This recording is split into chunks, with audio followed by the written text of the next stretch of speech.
Hey everybody, welcome to Water Walkers. We're going to talk Super Bowl. A little Super Bowl recap. Let's have fun with this. What went right? What went wrong? What do we think about that penalty call at the end? Should have been thrown? Should it not have been thrown? I don't know. Well, let's start here. Chris Stapleton, amazing job. We thank you for that. That was absolutely powerful. I don't know if it was the guitar or just the mix between the two, but wow, the national anthem, I haven't heard it sung like that and brought to a venue that is so big like the Super Bowl and just bring tears to the sidelines of the players and the coaches. And I'm telling you right now, everybody at the houses should have felt that. It was just absolutely amazing. And congratulations, Rihanna, on the baby. Let's hope everything goes good. We'll be praying for you. Didn't really care for the show, but absolutely hope that everything works out for your baby. I kind of like Lady Gaga's last time. I thought it was a great halftime show, but that's just me. Everybody has their own opinion. No problems. So let's get into this. What went right? Well, first of all, let's start with the Chiefs. Chiefs won out of respect. Let's start with them. What went right? Well, I don't know. Let's think about this.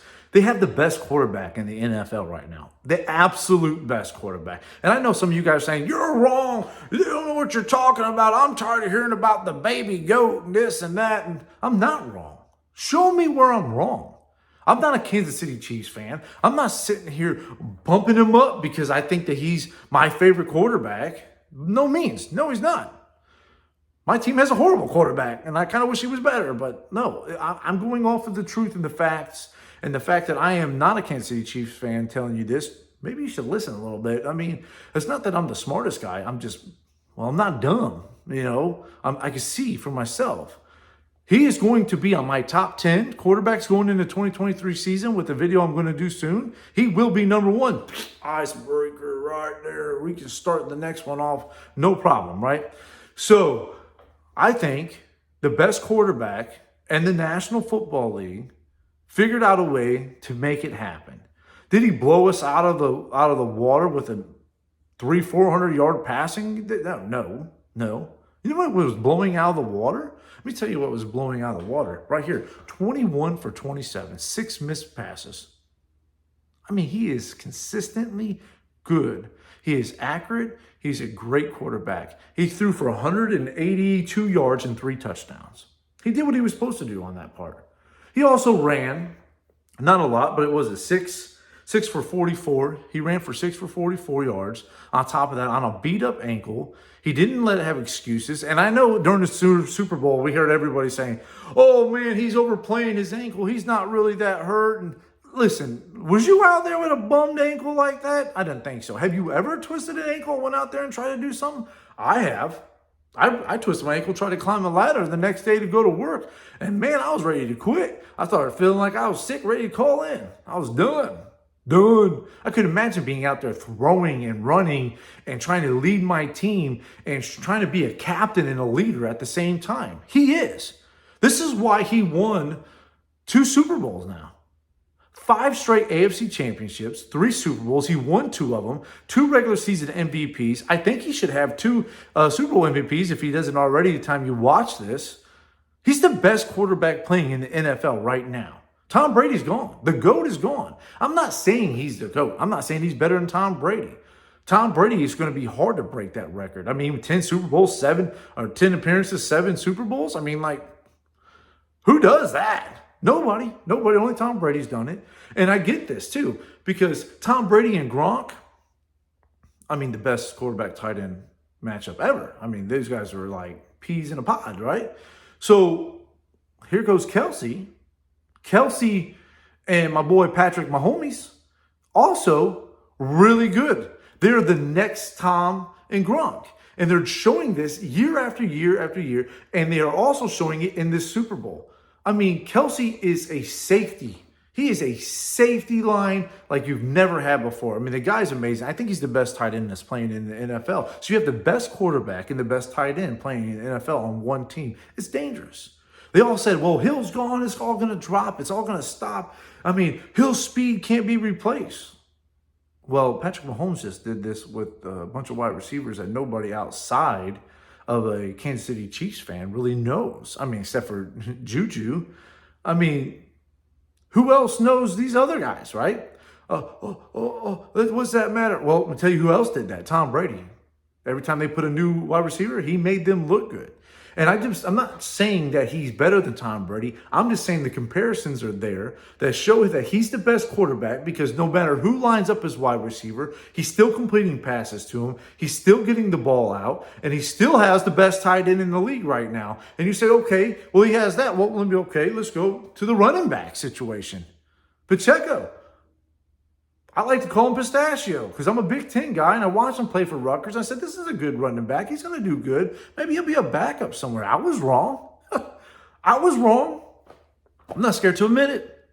He's a great running back. At least he is on that team at this year. I don't know if he has a young chip on his shoulder and wanting to prove that he's going to be a great running back or not, but he's fast. He's physical. He's done it all year. This isn't just a one-game kind of thing. He came out there ready to go. And he got a touchdown too. I mean, did he go out there and run for 200-300 yards? No. I mean, what running backs are doing that? I mean, there is some that could do it at times. We all know that there's some great running backs out there, like Josh Jacobs and some other ones, you know, Derrick Henry. I mean, the guy's like 30 foot tall and can just stiff arm an elephant to the ground. Not everybody can do that, okay? Built by Bama my butt. That dude was built by something, I don't know. I mean, he was like that probably in kindergarten, to be honest. But here's this little feller, you know, that nobody really knew about him because he came out of the Rutgers, Big Ten, and Rutgers not really known for football that much. I mean, basketball they are, but not football. And he came out there and he did his job. He did his job, right? And on top of that, Patrick Mahomes runs 6 for 44 on top of that. And so here he is all bummed out. The running game's going, the passing game's going. They're not out there looking like world beaters, but they're slowly chopping the wood, going down the field. And here's the thing. Here's the kicker, right?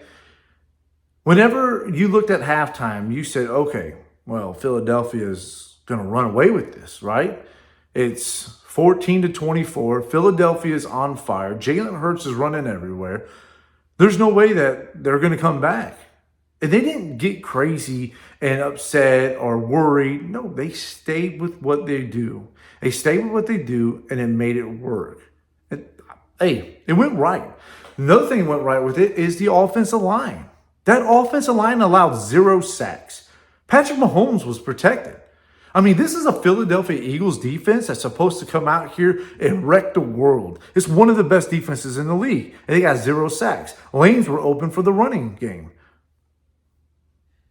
What went right? Kansas City offense. What went right for the Eagles? Well, Jalen Hurts. Jalen Hurts went right with the Eagles. And I understand a few other people helped out here and there, but Jalen Hurts went right with the Eagles. I mean, the reason why they had a chance in the game was because of Jalen Hurts. And unfortunately, this kind of method that Jalen has to do everything is not going to survive forever. You're going to hurt the young man. He's a young quarterback who runs way too much. He ran for almost half of the running plays came from him. He ran 15 times. 15 times. 3 rushing touchdowns and a passing touchdown. He threw for over 300 yards. I mean, I think he only missed 11 passes. I mean, that's great. I mean, he's shown that he's right. He is right. And the offensive line is right. I thought their offensive line did really good. They had some mess-ups. Kansas City, what went right with their defense was a couple mess-ups, right? A couple sacks. They got 2 sacks. And they did. Good job for that. But that was the only Kansas City defense there was the whole game. Matter of fact, I don't even think there was, the fumble. Jalen, gotta hold that ball, buddy. So the fumble went wrong, you know what I mean? And other than that, there was no defense in the whole game. So we can say that right now. What went wrong with the game? The defense is on both sides. Both of these defenses supposed to come out here and be great defenses, and I didn't see anything. I didn't see not one show up. Might have had a hiccup, might have had a moment, but you didn't show up. No. Did it make a good Super Bowl? Yeah. Yeah. I mean, you can't beat that. 35-38, I mean, it's a lot of points, a lot of entertaining. I don't know if this is meant to be that way, but I can tell you what, it was fun, right? It was fun.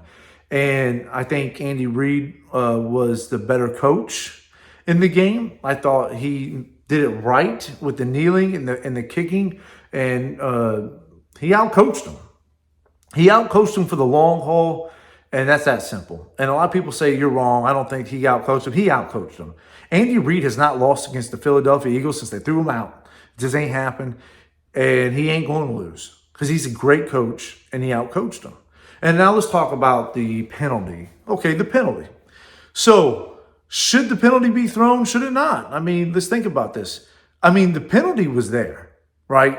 I mean, even the player said that I grabbed his jersey. I was hoping he didn't throw the flag. The penalty was there. So the ref had every right to throw that penalty. Could he have kept it in his pocket? Sure. I wouldn't have been mad either way. If they kept it in the pocket and let the game play, I would have been happy because it's that kind of game. It's a close game. You want them to play it out. You want to see what the fight is. But guess what? Don't grab the jersey. Don't grab the jersey. They have every right to throw that flag. Well, he was an uncatchable ball. I mean, was you there? Do you know the timing? Do you know the route? You can sit here and act like you do now. You can sit here and make every excuse up that you want to make up for an excuse because you're a Philadelphia Eagles fan and you got robbed. You didn't get robbed. Your guy grabbed the jersey. He got beat. He got toasted. That's what happens when you get toasted. You freak out and you grab the jersey. That's that simple. Don't grab the jersey. Would I be mad if they didn't call it? No, I wouldn't have been mad. Like, okay, they didn't call it. But how are you going to get mad at a ref for calling a penalty that a penalty happened? Don't tell me it's uncatchable. How do you know the route? How do you know the timing? How do you know what that receiver was going to be at? I mean, come on, Patrick Mahomes knew the penalty was even happening before the flag threw out. Let's just be honest. He knew it. I mean, that guy got caught in a bad situation and they lost. And I'm not going to sit there and say that Philadelphia would have won the game if the penalty didn't get thrown. How are you going to say that that would have happened? You don't know. You don't know. All you can say is that it could have wound up being a pretty good game at a great ending, and the referees once again had to throw a flag and interrupt it. We've seen this happen how many times? The refs do this. I honestly didn't like the Cincinnati Bengals and Kansas City Chiefs game. I thought that was a great game that the refs interfered with too. But guess what? Penalties are penalties. If you don't like them, don't call us a penalty. I don't think it ruined the Super Bowl like everybody's trying to say it did. I thought that it didn't make it the greatest Super Bowl ending of all time. But I thought the best team won. But I also think the Philadelphia Eagles will be back fighting again. And I'm not sure who's going to be my top teams going into next season. We'll get in that to a new video. But I am pretty sure I'm going to throw Kansas City up there for sure. And we'll see what happens with some of the free agents that happen on Philadelphia. And maybe Jalen works on his passing a little bit more, strengthen that arm like you did your legs, buddy. Maybe if you can throw an elephant like you can lift one, well, wide receivers don't have to stop in their routes and they can catch them on the run and makes it easier to get the touchdowns that they need to get. And you don't have to get everything. I don't know. Maybe be a quarterback and not a running back and save yourself because you're worth it. You are worth it, Jalen. You're a good Christian man. I think you're a great football player. I think you've been done wrong a lot in your career, and yet it doesn't faze you because you just get better. And I think you're going to get better as the year goes. I think next year you're going to be better than you are this year because I believe in you, man. I'm not an Alabama fan, not an Oklahoma fan, but I am a Jalen Hurts fan because I am a Christian, and I love the fact that you're willing to put that on your chest. I love the fact that you're not willing to let anybody tear you down, that you're going to continue to move on. Kudos to you, brother. You will be hitting my highlight spot here soon on the name for being a Christian that speaks out with it. Thank you for that. But let's just finish this off right here because I know you're tired of hearing me talk, and I could talk for hours. That's why I'm a pastor, right? So let's talk about this.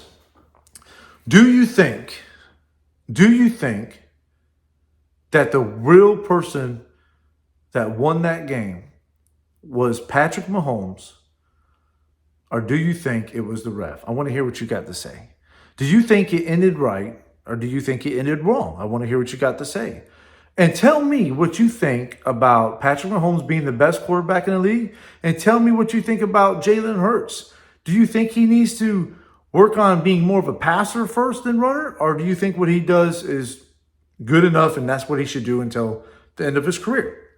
I want to know. I want to conversate. I want to make another one, and I want to hear what you got to say. So Hit me up. God bless. I hope you have a wonderful and beautiful day. Thank you.